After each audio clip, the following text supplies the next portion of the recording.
When last we met, we had this image. We got this image, we have the selection gotten, and we added a bit of a mask to it. This is all review right here.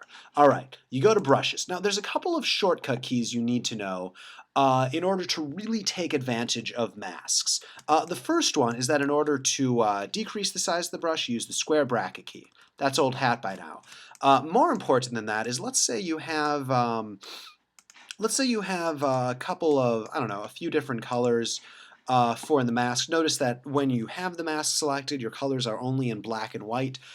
You want to only have your colors as black and white, not shades of gray, because if they're shades of gray, you start to do things with them, and it's not exactly what you expect because they're not completely gone. This image is still here a little bit, even though that's hard to see. Here, let's make it so it's a little bit easier to see exactly. So you try to erase it, and instead it only erases a little bit, because just as black is you don't see it at all, white is you completely see it. Grayness, that makes it so you kind of see it, and you kind of don't. It just gets weird. So basically what it comes down to is you want your colors to be black and white.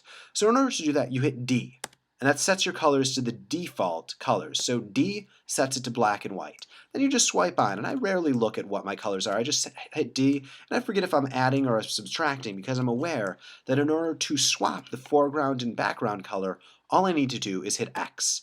And now I'm painting off, hit X again, now I'm painting on. So maybe I'll paint off a bit, and then I'll decrease the size of the brush, and then I'll hit X, and then I'll paint on again. So this is just a good technique. Or maybe I'll increase the size of the brush, I'll paint it on completely. I'll go to my lasso tool, I'll select around exactly what I want. Maybe I'll put a little bit of a feather on it. Let's just put a little bit of a feather on it. Let's say 2 pixels. I'll invert the selection. I'll go back to my brush tool, and then I'll just paint on it with black. All right, so that got a little bit confusing. What did I do right there? All I did was I went into the mask, and this is the mask right here. It is a black and white image that we can look at. I made a selection, I feathered this selection, and then I just drew on it with black. And when I do that, I'm only erasing the part that I want. So I'm going into it right here, and I can really do this right here. I'll show you how I'm going to the black and white image. A good way to use masks, excuse me, a good way to do masks is to do a selection around the area that you want. So I'm just going to do a selection around the area that I want to get rid of first, and then just paint inside of that active region that you've created. Actually, yeah, we'll just use the lasso tool in order to do this. I don't need to use any fancy tool. This is such a small area that I'm not too worried about needing to use something fancier because I wouldn't be saving that much time. So I'm just going to do that, double-click it to close it, feather it by a couple of pixels. Then I'm going to go into the brush, B for brush, and hey, that's not painting out of it. I want to delete part of it. Notice right here that there is a difference between having the layer selected and having the mask selected. If you have the layer selected and you try to paint onto the layer, it'll just paint onto the layer. If you have the mask selected, again, that's doing this, then you can paint out of the layer. You can actually change the black and white image that is a mask. So it's just really good to know that there's a difference between this and this. And if you see yourself painting, Control D to deselect, accidentally painting with a stroke on the image itself, that's not what you want to do, you can just click the mask. All right, so let's just go through. This is looking pretty good. I'm going to create a new layer. Control-Shift-N to create a new layer. Just Control-Shift-N. Hit OK. Alt-Delete to give it a background color, and then just, Control square bracket. Like those are all not really shortcut keys that I'm covering in this session, because this is about masks. And then I could see problems like what I thought was a good selection over here was actually absolutely awful. So I'm going to go back in with the brush tool, and I'm just going to decrease the size of this a little bit. And you'll notice nothing's happening. That's because I'm on the wrong layer. So I'm going to select on the mask, and then I'm going to go in again. And that's the wrong one, so I'm going to hit X just to switch what's white and what's black, so I'm subtracting rather than adding.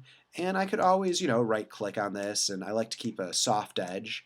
And that's keeping a soft edge is kind of the equivalent of feathering a selection or blurring something. There's like 3 words for exactly the same thing. This is just a little bit better, so I'm going to increase the size of this. And yeah, that's looking pretty good. If I really wanted to now, I could then flip this and see what it looks like on white. Yeah, that looks all right. I'm just hitting Control-I to invert the colors from white to black.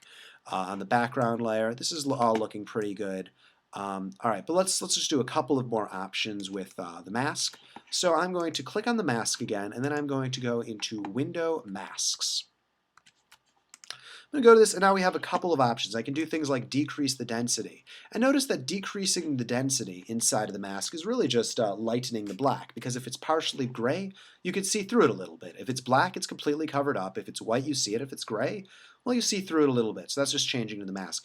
I rarely use the feather edge option inside of the mask, because what I prefer to do is I prefer to go to the, well, what's good about it is you can turn it on and you can turn it off, but generally I don't want to feather everything equally. What I prefer to do is using the lasso tool. Let's just use the, yeah, we'll just use the polygonal lasso tool. Select the section that I want to get feathered, and then I'll just use the filter. So I make sure mask is selected. Maybe I'll feather this, this selection a little bit. So let's, I don't know, set it on 20. I'm just guessing there. And now I'm going to go to Filter, Blur, Gaussian Blur. You'll notice that I have some of my menu items turned off. I'm going to Gaussian Blur, and I'm going to blur this specific part of the mask. And I want you to be very clear on what's happening right here. In the black and white image, I am going into Filter, Blur, Gaussian Blur, and this makes more of a feather of the edge because it is just blurring the black and white image right here. So just to look at the image as this is happening, again, filter, blur, Gaussian blur. You know how to get to it by now. I hope you knew how to get to it before this tutorial. I'm just going to kind of do that. Press OK, press Control D. I don't know if that was better or worse for that edge, but it's a good trick just for specifying that edge. Then, you know, I'd go in with the brush tool, and if I need to add some things or subtract some things, I could do it to my heart's content. Other things inside of the mask tool, if you click on the eye, there's an eye button right there. You can turn it on or off. Notice that you can also navigate to that by right-clicking here and saying Disable Layer Mask. So enable Layer Mask. So I'm going to disable the layer mask. So I'm going to hold down Shift and click. That also disables the layer mask. Then I'm going to use a polygonal lasso tool to select around this exactly as needed. So, you know, polygonal lasso tool, it's working pretty well right here. It's getting the edge.